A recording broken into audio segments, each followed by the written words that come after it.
Hey guys, I'm here. We are back for episode 3 of season 2 of DC's Stargirl.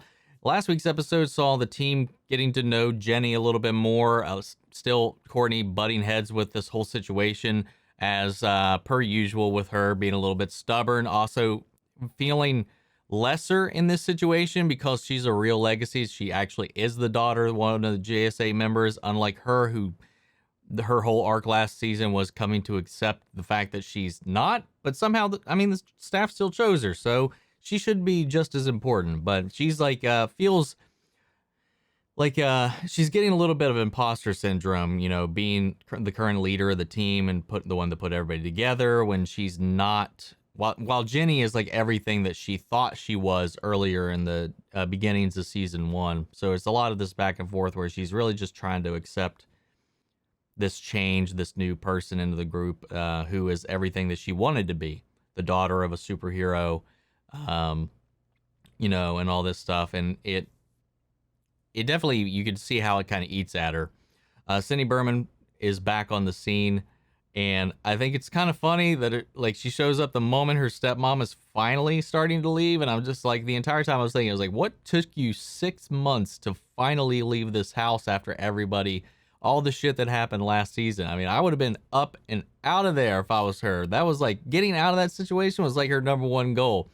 But whatever kept her around for all that time, she just chose the day that Cindy came home, and Cindy stops her before she could leave. She's got her suitcase packed up and everything. And then Eclipso is being hosted by Cindy right now.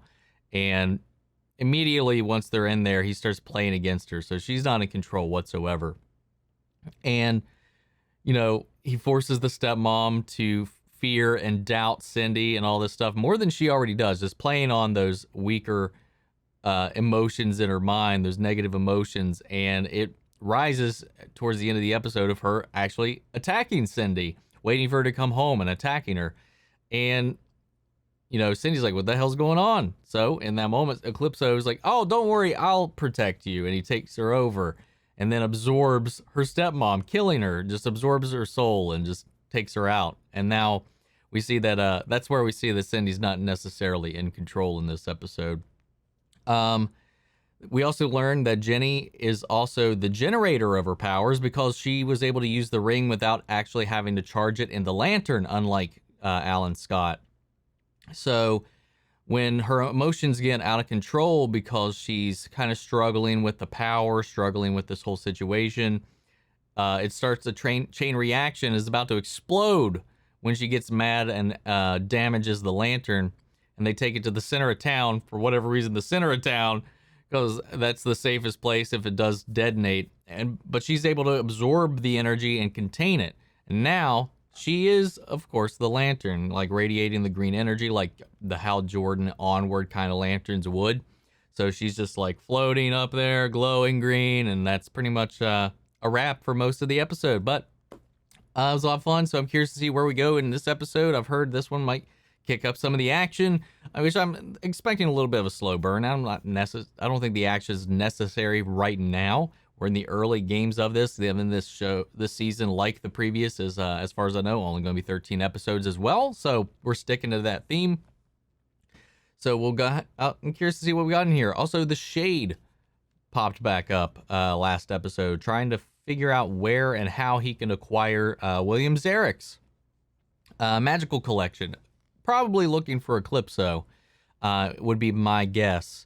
But, gang, let's go ahead and dive into this episode. Remember the full-length, unedited reaction watch-alongs over on Patreon if you want to check that out. Or if you become a member here on the channel, get access to that as well. But yeah, let's go ahead and dive into the new episode. Here we go.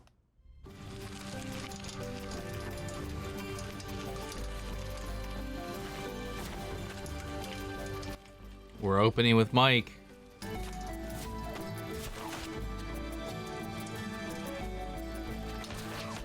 What the fuck? You're just throwing them anywhere, man. You'd be failing your ass off on the Paperboy game. Devin, Lutz, Marky. It's a little early silly, don't you think? I set your alarm just to bully me? To get paid. Get it while it's hot. You look great. Thank you. I just love the smell of bacon in the morning, don't you? Should definitely bring Stripe. Mom, we need the element of surprise. Stripe's as subtle as a tank. Doesn't he have like a silent mode? Good idea. Silent mode. Hey, you doing JSA stuff? Yup. Ah, the shade.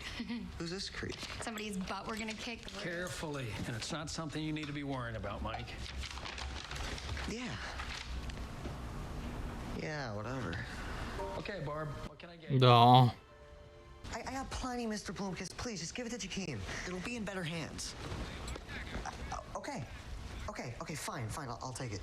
When are we gonna meet Jakeem?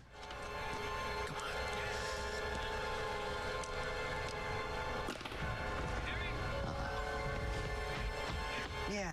Thanks. Yes. Wish I was a superhero.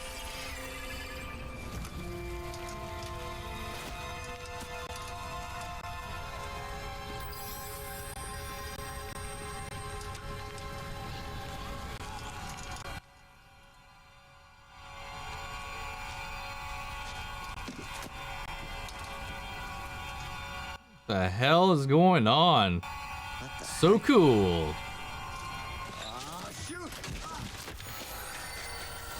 Why is this?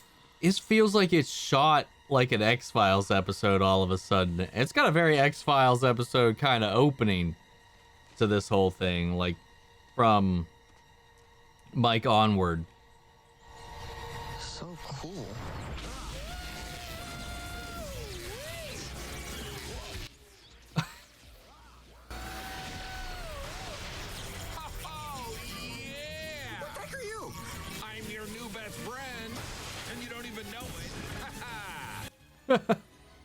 Great. Wait, so the magic words are so cool? Word, singular.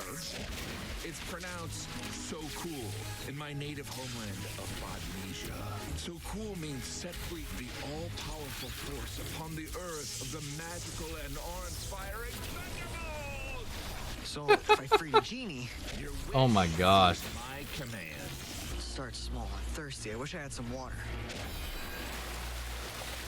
One of those. You gotta be specific.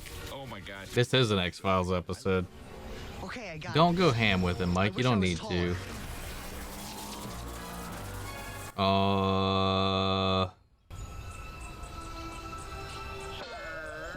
Oh, what the fuck? What? You're taller? You gotta be Specific. Can't wish for the same thing twice and be happy about that in this case. Wishes about body transformation never go well. Back to the point. So, you were a member of the JSA, and so was... Johnny Thunder, my previous master. And you are my new one. You're late, Rick. Sorry. I had to feed the dog. Yeah, okay. You feed something. He's called the Shade, the last member of the Injustice Society. The Shade worked with the ISA in the past, but he quit a while back. His powers are shadows. He can manipulate them and travel through darkness. So why is he in Blue Valley? To finish what the ISA started? I don't think so. I know he's bad news. I watched him kill Dr. Mid-Nite. Yeah. Dr. Mid-Nite's the only one of the JSA that we haven't got justice for. We need to. First things first, we need to find out where the Shade is hiding. All for that, but then what? You can't punch a shadow court. As long as you're asking, I did see Starman incapacitate the Shade one time using the staff. Yes.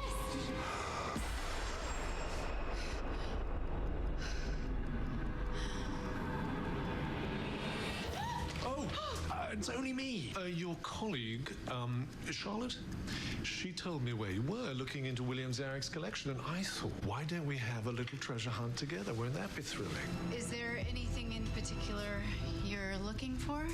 Oh, I'll know it when I see it.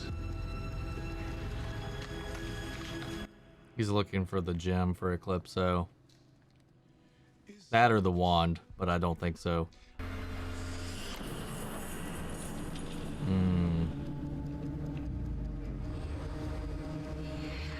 do you mind if I keep this? It's just an empty box. I don't really think I can let you. It's part of the Zarek inventory.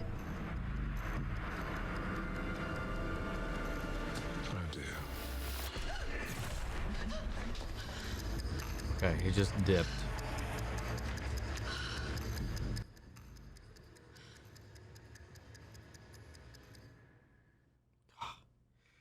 Concerned. Oh God. I'm not paying $5 for a box. I got this. This is Molly, you give us 3 boxes of cookies, and we walk away. Thunderbolt, I wish you'd make him stop. You got it. great.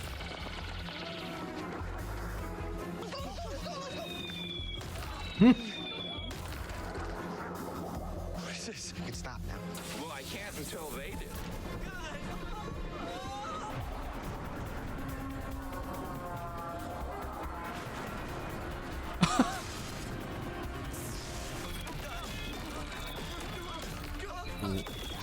Some of them are making cartoon sound effects. Don't worry, we're gonna figure this out. Things are looking up from here.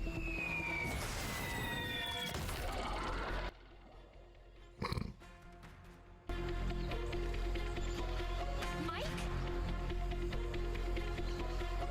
Guess who's the newest member of the Justice Society of America? Pleasure to meet you. What's going on? Sorry about the sign. Tough crowd, right? Oh my God.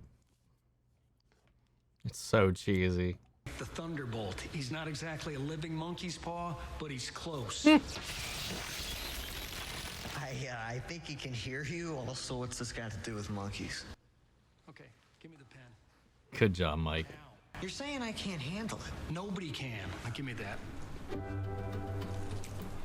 Thank you. The deal has been made. It is Mike's. Call him out here, right now. I want to speak to the Thunderbolt alone. Yeah, so what was his last wish? That I'd find a new friend. Mike, why him? You know how it works. The eye line is so off in a lot of these scenes. Partners with someone who feels completely and utterly alone. That's really how he feels? Right now? Yeah. He stopped Icicle, if you remember. Yeah, I try to not think about it. We need to find the Shade. And Mike and the Thunderbolt are... Murdered him with a truck. You can help us locate the Shade. That's it. Deal? My man. All right, knowing how these wishes can backfire, we got to come up with one that's bulletproof. Coming up with a wish montage. Yeah, with these types of things, you really need like a lawyer to write your wish. Show us the location of, quote, the Shade, unquote, not to be confused with a lamp or window shade, but the last known member of the Injustice Society of America. Hiding somewhere in Blue Valley, Nebraska, 68060, USA.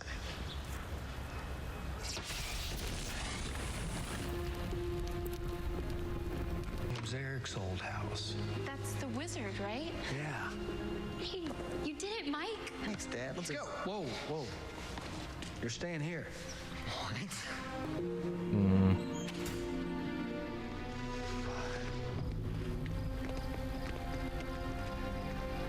Approved? I think it's funny because like when you think about it, aside from Courtney, she can fly, but most of the time you always see them just walking down the street. So like just imagine like anybody staying up past 9 o'clock or whatever in this neighborhood and it's just like looking out their window, sipping their coffee, and they just see just a bunch of kids just casually trotting down the street like it's Halloween. It's got to crack some people up, or at least confuse people. And you don't ever hear like the town. Well, we actually don't see a lot of the town, like the casual folk in the town. Because I'm wondering, like, they've got to have seen them or, like, eyewitness reports or something like that. Like, going around. Them, like, being an urban legend or something.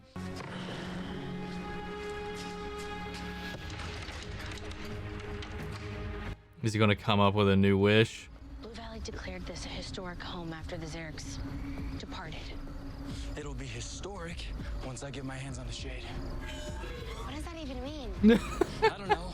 I'm amped. Hey, quiet. He's just juiced. Hour juiced. Hour rage. It's like I haven't been able to punch anything in a while. Hurr. Man, what happened to this whole family is kind of fucked when you think about it. Like, it was just sad, like the way the wife went out, the son, and I just felt so bad for Zarek. He just kind of wanted out of the life. Oh my. Quite the assembly. I hope I have enough biscuits. We're not here for tea time, Shade. What are you doing in Blue Valley? We could try the more genteel approach. You murdered Dr. Mid-Nite. You don't deserve the genteel approach. My dear young lady, I mean this in the nicest possible way. You don't know what you're talking about. Now sit. Why are you here? We won't let you hurt our town. Why ever would I do that? Because you were a member of the Injustice Society. Our interests aligned for a moment, but birds of a feather we were not. Just to reassure you, I have no dark design on Blue Valley. Stay out of my way, and I'll be gone before you know it. It's just better that none of you know. Now please, try the tea. Thunderbolt. I wish you'd zap the villain known as quote the shade. Oh no, shit.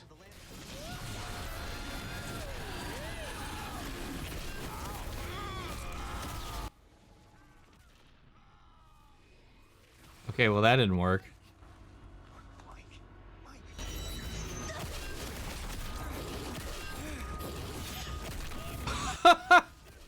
Oh, okay. They can't touch the staff.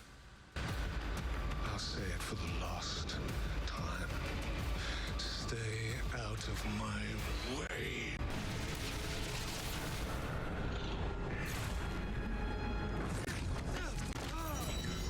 The question all lies in, why does he want Eclipso? To be part of his collection or to use it? Thought this pen was my ticket into the JSA, but now I kind of just wish it was in better hands. Jakeem. Thunderbolt?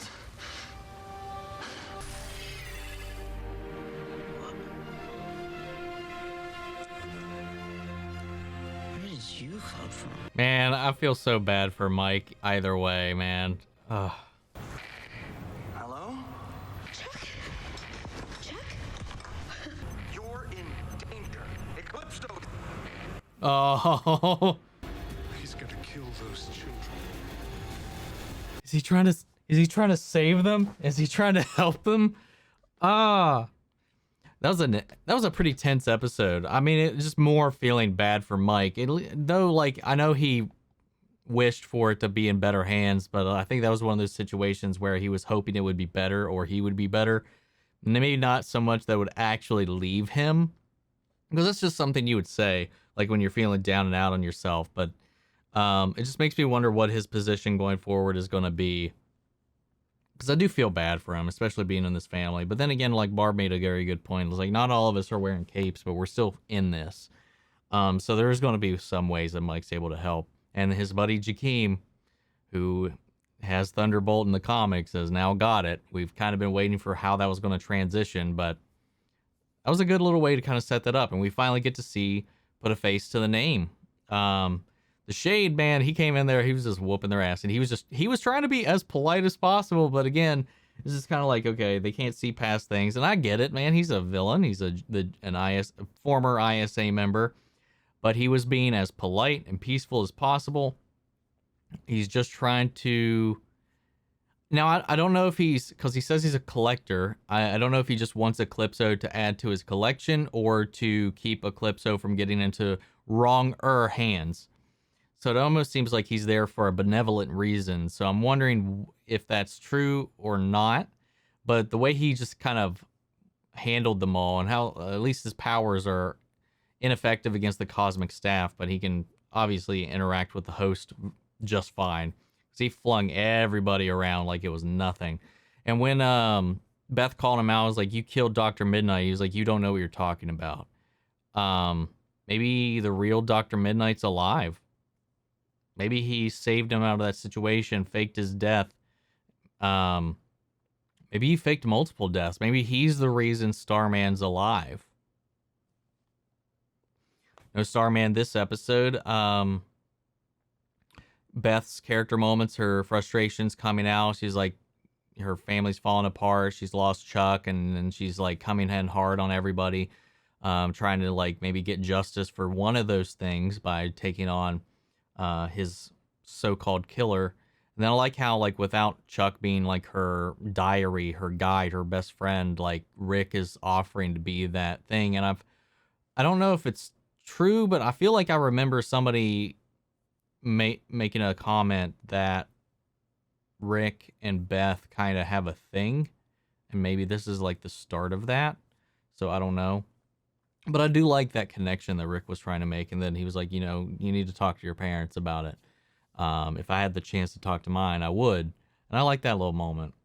Courtney's trying to be the big sister as well as being responsible as well, and I get that. And she's just fighting for her brother in a lot of these moments, and it was a lot of fun. The CGI was good for what it was. It was all right. Thunderbolt is a bit of a character. But like anytime, like at least in the Pat scenes, like there were 2 times specifically where Pat was just like not looking at the effect. He was looking past it, and the one he was just like not even close to wherever the animators actually placed the thing. But I like the interaction there. He's a little kooky. But it was fun. The bullies were like some Stephen King-esque bullies, and we got some cartoon sound effects with the signs. Like I said, this started like the episode Jesuit on I think it was Jesuit on the X-Files. Like it very much gave me those vibes, especially with the type of gin where you just really have to be so specific that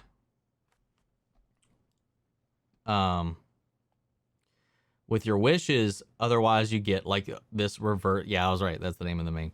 I don't know if I'm pronouncing it right, but just sweet. Anyway, it's the episode of X-Files about a gin. Same thing. Bad wishes, like ill-constructed wishes, get you in trouble. And Mulder, to spoil the episode, tries to utilize a wish with the thing, and he writes like a document this thick about his wish.